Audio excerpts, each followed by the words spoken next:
pour le maintien de la paix au Mali. Je travaille dans une section qui se nomme MoveCon depuis le mois d'août. C'est nous qui assistons les passagers au départ de Bamako pour aller dans toutes les régions, que ce soit Gao, Kidal, Tombouctou, Mopti ou Tessalis, dans tous leurs déplacements.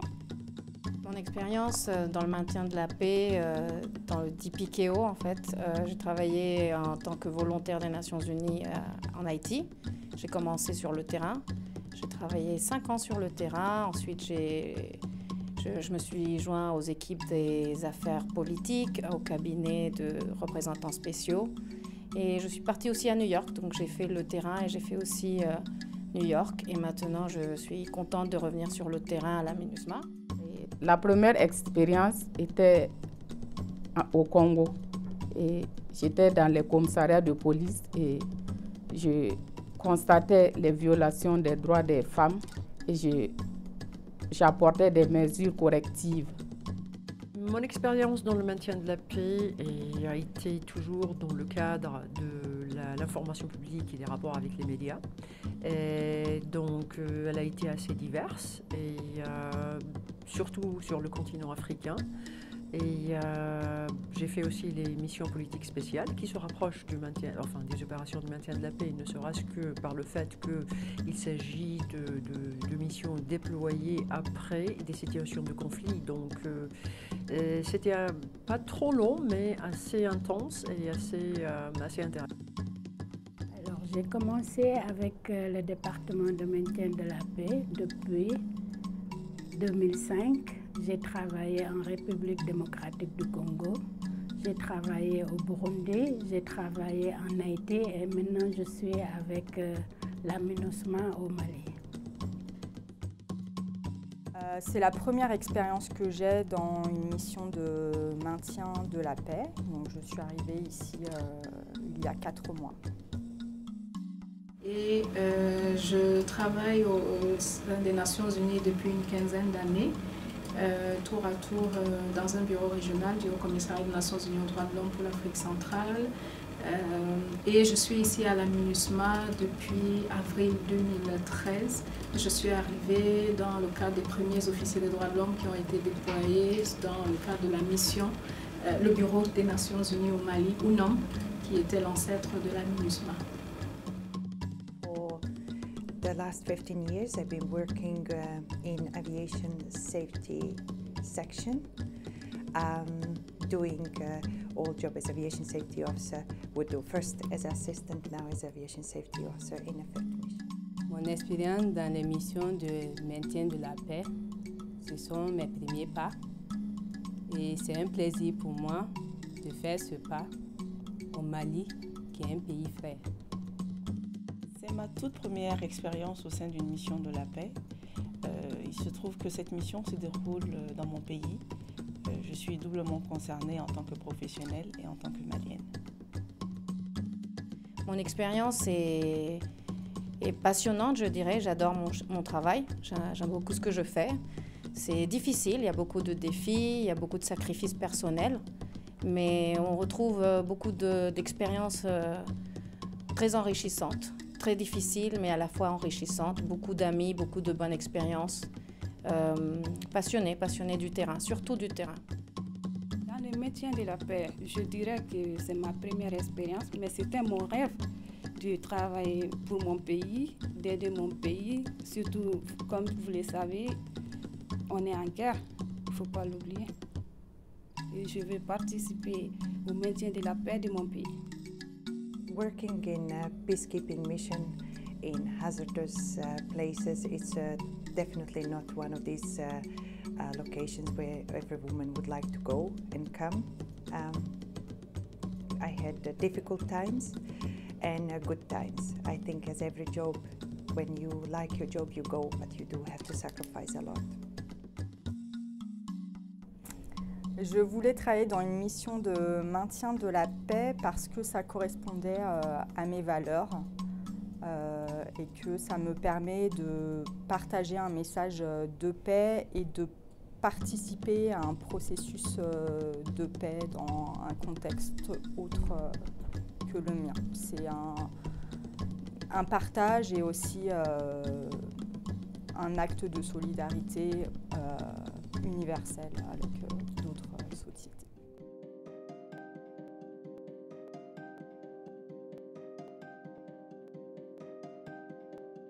Les femmes ont un rôle totalement évident à jouer, comme les hommes. Et il s'agit d'apporter les compétences qu'il faut là où il faut. Il y a beaucoup de compétences féminines qui demeurent être reconnues. Il faut que les femmes se valorisent elles-mêmes. Il faut qu'elles soient présentes. Et bien entendu, il faut qu'il y ait aussi un répondant de la part d'organisations et d'institutions qui ont été pour trop longtemps un petit peu trop masculine. Donc, accepter que la femme puisse faire exactement le travail qu'un homme, c'est toujours à l'ordre du jour, notamment au sein de l'Organisation des Nations Unies, qui a fait des avancées, certes, mais il y a beaucoup qui reste à faire, surtout dans les postes de prise de décision, donc les postes supérieurs, et que l'on sorte la femme un petit peu aussi des domaines classiques, même au sein de l'Organisation des Nations Unies, pour qu'elle puisse démontrer qu'une femme peut performer exactement comme un homme, peut-être mieux, peut-être pas mieux, mais en tout cas, nous sommes capables de faire exactement les mêmes succès et aussi les mêmes, peut-être, fautes professionnelles. Et donc, oui, il y a du chemin à faire. Le rôle de la femme dans la mission de la paix, je dirais plutôt qu'il n'y a pas tout à fait l'égalité entre les hommes et les femmes dans les missions. Moi-même, j'ai eu pas mal d'expérience avec mes collègues qui sont des hommes. Il faut souvent s'imposer pour être accepté dans la mission. Il faut toujours se battre pour avoir sa place. First of all, being working as a woman in aviation, basically working in a man's world, was not always easy. Especially at the beginning, before people start knowing you, they have opinion of you as you're a woman and you are in aviation. While after time being, especially with the civilian people working in UN, I had no problem whatsoever. While in the military, from the military side, I had a lot of different experience with men being surprised that I am a woman and that I work in aviation, and sometimes even looking at me like, but you're a woman, what do you know about aviation? Literally like that. Car les femmes sont mieux indiquées pour traiter au mieux les problèmes qui touchent les femmes liés dans l'insécurité liée au conflit. Le rôle des femmes dans les missions de maintien de la paix n'est pas souvent facile. Nous avons beaucoup à faire, il y a beaucoup de choses à faire. Il faut soutenir plus de femmes, il faut soutenir nos partenaires locaux, nationaux. Encourager les jeunes femmes à continuer leur carrière. Il y a des sacrifices personnels en tant que femmes, mais je pense qu'il faut nous soutenir les unes et les autres. Ce n'est pas souvent le cas, mais je pense je suis en admiration de certaines femmes représentantes spéciales, SRJ ou certaines chefs de section. Ce n'est pas facile. Le rôle des femmes est essentiel dans les missions de la paix et dans la société en général, car les femmes sont les premières victimes des conflits quand ils surviennent. Et il est important que les femmes soient représentées à hauteur de souhait dans les missions de maintien de la paix pour pouvoir prendre en charge de façon efficace et efficiente les problématiques liées au sort des femmes. Les femmes sont de plus en plus présentes, je pense, dans les missions de maintien de la paix et dans tous les secteurs, c'est-à-dire militaires, policiers et civils. Leur rôle est très important parce qu'elles contribuent à encourager les femmes à participer au processus de paix. Je pense que la femme a un rôle crucial à jouer dans une mission de maintien de la paix. De par sa place dans la société et plus spécifiquement ici au Mali, moi en tant que femme, je me sens beaucoup plus écoutée, je me sens valorisée par mes partenaires locaux Par exemple, certains militaires après une formation qui disent « Madame, merci pour ce que vous nous avez appris et nous allons appliquer cela sur le terrain. Nous allons protéger les femmes et les enfants. » Mon expérience personnelle, je pense que heureusement j'ai eu quand même le soutien de la plupart du temps j'ai travaillé pour des hommes qui ont soutenu ma carrière. Je n'ai pas souvent travaillé avec des femmes, il faut le dire aussi, mais je tiens quand même j'aimerais bien pousser surtout les jeunes. Par exemple, maintenant au Mali, je pense qu'on a beaucoup de jeunes maliennes. Il faudrait vraiment les intégrer, les pousser à qu'elles aillent au-delà dans leur carrière. Ce que j'aime pas parmi les collègues hommes, c'est souvent ça dépend du titre qu'on a, mais par exemple dans un cabinet politique, si je suis à côté d'un collègue homme qui a les mêmes fonctions que moi, on va toujours penser que je suis la secrétaire, rien que parce que je suis une femme. On ne va pas penser que je suis une conseillère ou une assistante spéciale. On va directement penser, c'est la secrétaire d'un tel, elle prend les meetings. Donc je pense qu'il y a des préjugés et il faut d'abord éduquer nos staffs à l'intérieur des missions, il faut d'abord éduquer nos propres collègues hommes. Le rôle de la femme dans les missions de maintien de la paix, surtout les unités combattantes, c'est de contribuer à la restauration de la paix dans les pays en crise.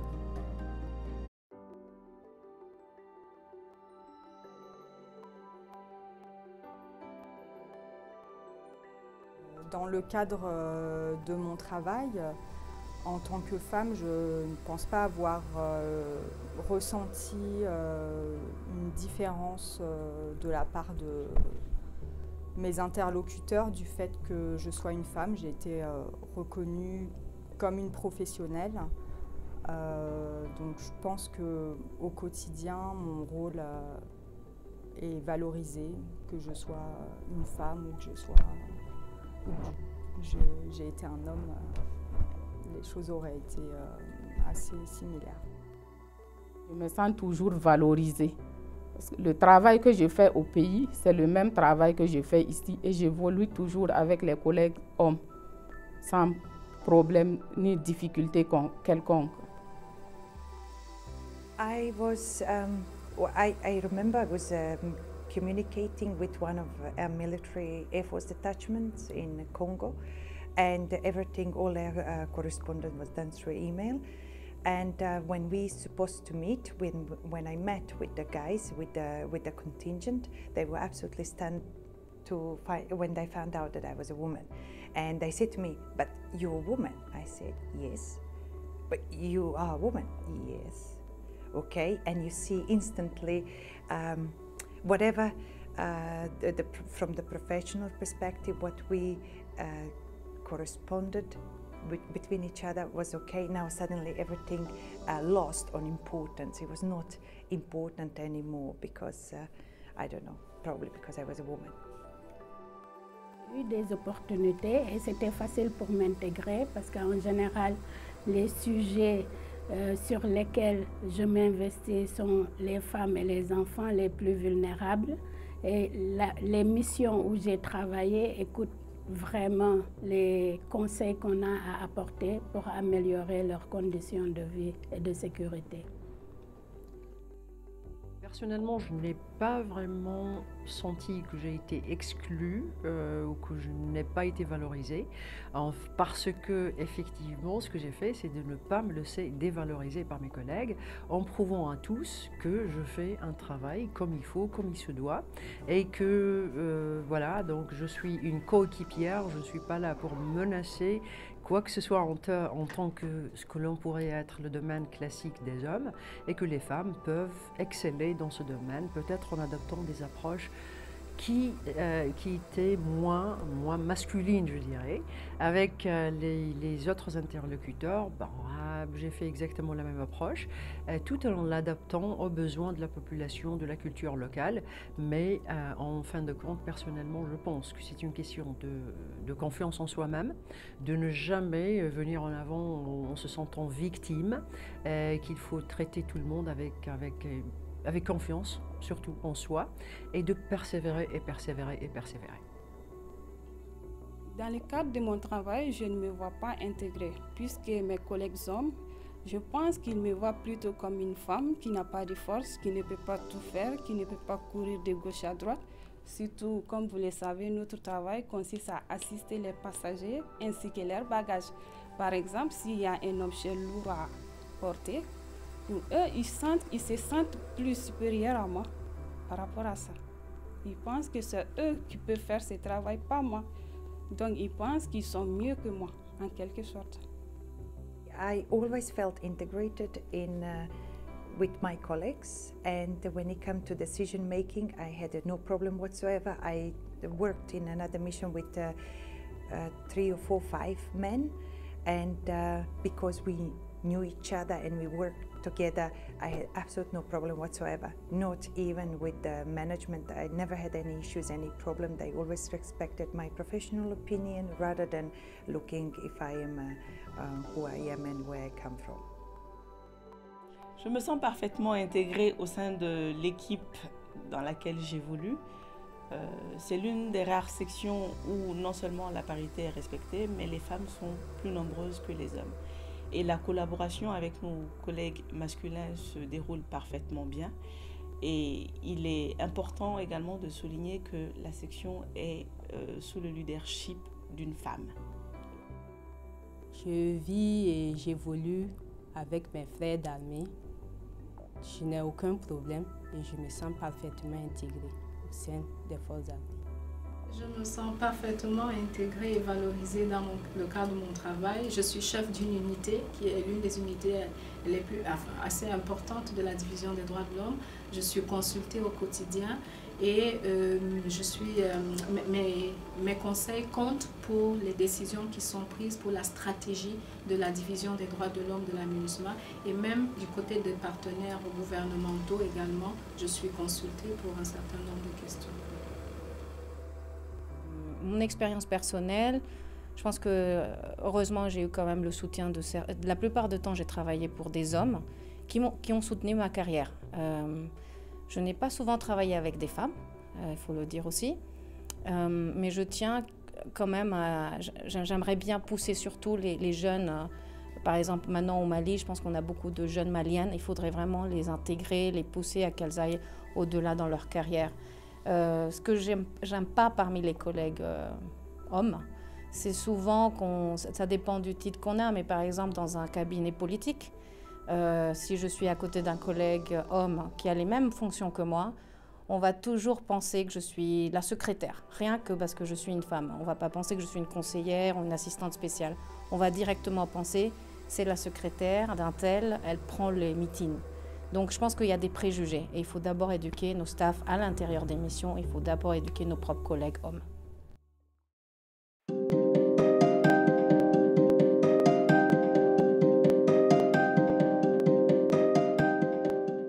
Le plus grand défi que moi je pense, ça c'est la conciliation entre la vie professionnelle et la vie familiale. Puisque nous, les femmes, après le boulot, on est appelées à rentrer à la maison, à s'occuper de nos maris, de nos enfants. Et surtout, comme vous le savez, à Moufcon, on doit se lever tôt. Par exemple, moi, je me lève à 4 h du matin pour aller au boulot. C'est pas facile. S'il faut s'occuper de ses enfants avant d'aller au bureau, c'est un grand défi. Et dès que tu rentres, peut-être vers 18 h, vous savez, les vols, ils peuvent arriver qu'ils arrivent très tard. Donc, le matin, tu quittes ton enfant, il dort. Le soir, et tu rentres, tu le trouves en train de dormir. Alors que le temps passe vite, tu ne passes pas beaucoup de temps à la famille. Le plus grand défi en tant que femme, c'est prouver qu'on a les mêmes capacités, bien sûr, qu'on a le même niveau, qu'on peut faire exactement les mêmes travaux, on peut faire exactement les mêmes choses. Je pense que ça, c'est le plus grand défi parmi nos collègues hommes, qu'ils comprennent, qu'ils nous soutiennent, qu'ils fassent confiance. Et le deuxième défi, je pense que c'est entre les femmes, c'est encourager les jeunes femmes. Ce n'est pas souvent le cas, malheureusement. C'est connu, je pense, dans plusieurs missions et même à New York, que les femmes qui arrivent à certains postes de pouvoir n'aident pas forcément les femmes plus jeunes. Je pense qu'il faut se soutenir les unes les autres. C'est très important. C'est le meilleur défi aujourd'hui, je dirais. Alors, le plus grand défi, vraiment pour moi, si je prends mon exemple, c'est la séparation avec la famille. Parce que quand on a une famille, qu'on a des enfants et qu'on les voit grandir sans notre apport et soutien quotidien, c'est quand même difficile pour une maman vraiment d'être dans les missions de maintien de la paix qui sont souvent sans famille. Les défis pour les femmes dans les opérations de maintien de la paix, écoutez, c'est une question très large, mais je dirais que d'abord le fait que l'on laisse famille, les gens qu'on aime, etc., peut-être une carrière stable, surtout la stabilité personnelle qui est requise, surtout dans des cultures qui voient toujours la femme comme le pilier d'une famille, quel que soit le genre de famille dont on parle. Mais il y a d'autres aspects opérationnels. Il y a un contexte qui n'est pas favorable aux femmes, par exemple en termes de logistique, en termes d'habitat, en termes d'équipement peut-être des fois, hein, parce que c'est pas trop adapté je parle par exemple de vestes, etc., pour la protection, etc. Donc il y a beaucoup de défis de tout genre. Il y a des femmes qui n'ont pas vraiment l'habitude de vivre seules. Là, on doit vivre seul dans un pays inconnu, etc., etc.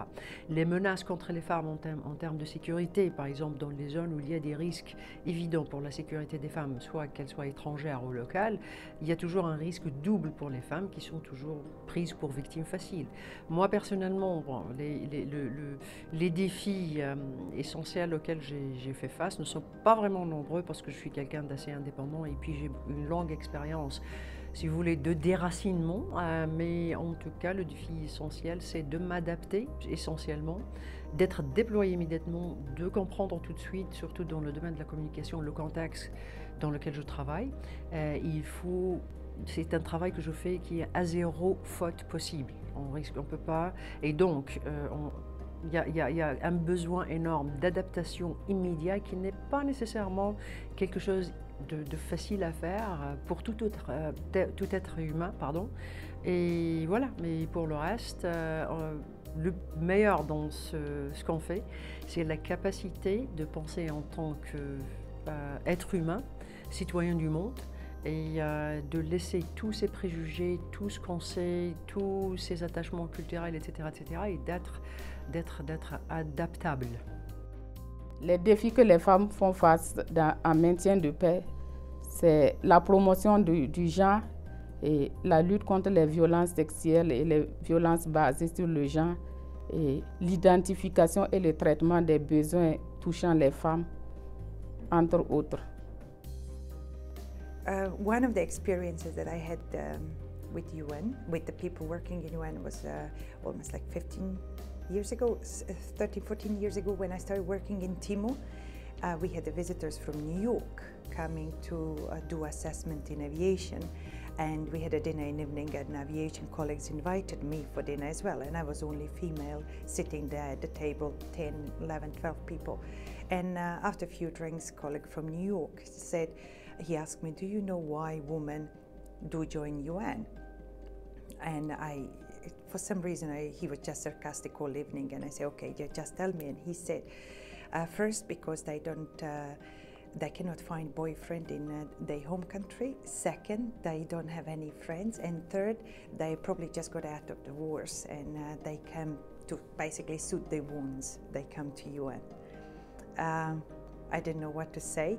My other colleagues that I work with, they were absolutely stunned, and they started apologizing on his behalf to me. And I said, well, there's nothing to apologize. Obviously, that's his opinion. Yeah, that's what sometimes people do think of women, especially in a peacekeeping mission and in aviation as well. Je ne fais pas face à des défis, pas du tout, tout au contraire. Mais sur le plan personnel, je suis moi-même mère de 3 enfants qui ne vivent pas avec moi ici. La difficulté, c'est d'allier la vie de famille à la vie professionnelle. Et ça, parfois, ce n'est pas toujours très facile. Mais on y arrive heureusement parce qu'on a des partenaires superbes, les collègues qui sont... l'ambiance de travail est vraiment formidable, donc on arrive à... Et puis il y a les arénas qui nous permettent également de pouvoir souffler et de jouer également notre rôle de mère et d'épouse. Every challenge that women face in working in aviation and even basically anywhere is to pass this glass ceiling and get further in their career. Just recently I was reading this Wall Street Journal, and they said men are basically all ones occupying high COE positions, which is 98% men, and only like middle management are shared with women, while the top ones are not. And it's very difficult in UN for women to pass that glass ceiling and move further up. It's difficult, and it's one of these challenges, and I'm up to it. I will take it. I will go for it. I know that it will probably take lots of sacrificing, but I will go for it. Le plus grand défi de la femme dans les missions de maintien de la paix, c'est de rehausser l'image, le prestige de la femme au sein de ces missions et de combiner la vie de femme à celle de la vie militaire. Les défis auxquels on a à faire face en tant que femme dans une mission de maintien de la paix sont assez semblables à ceux auxquels on doit faire face dans la société. Entre autres, être impliqué dans les décisions, dans les processus de décision et d'organisation, et non pas être simplement représenté. Donc c'est aussi le message qu'on essaye de véhiculer, et ce sont aussi les enjeux auxquels on a à faire face dans les contextes dans lesquels on travaille. Essayer d'encourager les femmes à être non pas uniquement présentes ou représentées, mais être directement impliquées dans les décisions, dans l'organisation. Les défis pour les femmes, je pense que ça doit être les mêmes défis que pour les hommes, du moment où la qualité est au rendez-vous. Maintenant, le défi pour les femmes, c'est de croire en elles-mêmes, de prendre leur destin en main, de ne pas subir leur destin, et de croire aux opportunités qui s'offrent à elles, et de saisir ces opportunités pour reprendre de façon positive le cours de leur vie.